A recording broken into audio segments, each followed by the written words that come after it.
హరి ఓం. గురుభ్యో నమః. శుక్లాం వరదరం విష్ణుం శశివర్ణం చతుర్భుజం ప్రసన్నవదనం ధ్యాయేత్ సర్వవిఘ్నోపశాంతయే. గురుభ్యో నమః. శ్రీమాత్రే నమః.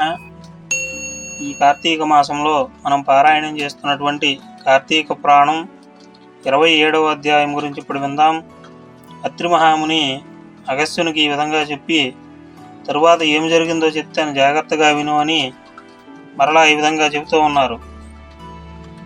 ఓ దూర్వాసముని, నీవు అంబరీషుణ్ణి శపించిన విధంగా ఆ 10 జన్మలు నాకు చాలా సంతోషకరమైనవే. నీవు బాధపడకు, నీవు గొప్ప తపస్యాలివి. నీ మాటకు విలువ ఇవ్వవలెను. బ్రాహ్మణుల మాటలు వృధా కాకుండా చూచుట నా కర్తవ్యము. నీవు అంబరీషుని ఎంట భోజనము చేయకుండా వచ్చినందుకు అతడు బాధపడుతూ ప్రాణత్యాగం చేయుటకు ప్రయత్నించినాడు.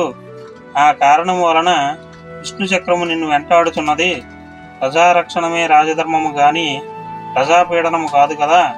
ఒక బ్రాహ్మణుడు దుష్టుడైనచో వానిని ఒక జ్ఞానులకు బ్రాహ్మణులే శిక్షించవలను. ఒక విప్రుడు పాపి అయినచో మరొక విప్రుడు అతన్ని దండించవలను. ధనుర్బాణములు ధరించి మస్కరుడే యుద్ధమునకు వచ్చిన బ్రాహ్మణుని తప్ప మరెవరిని ఎప్పుడూ దండించకూడదు. బ్రాహ్మణ యువకుని దండించుట కంటే మరో పాతకము లేదు. బ్రాహ్మణుణ్ణి సెకబట్టి లాగిన వాడు, కాలితో తన్నినవాడు, బ్రాహ్మణుల ధనము దొంగిలించువాడు, బ్రాహ్మణులను గ్రామం నుండి తరిమినవాడు బ్రహ్మహంతకులు ఎగుదురు. కావున ఓ దూర్వాస మహాముని, అంబరీషుడు నీ గురించి ఎంతో ఆలోచిస్తున్నాడు. తపస్శాలి విప్రోత్తముడు అయిన దూర్వాసుడు నా మూలాన ప్రాణాలు పోగొట్టుకోబోతున్నాడు. అయ్యో, నేను బ్రాహ్మణ హంతకుడినవుతాడని బాధపడుతూ ఉన్నాడు.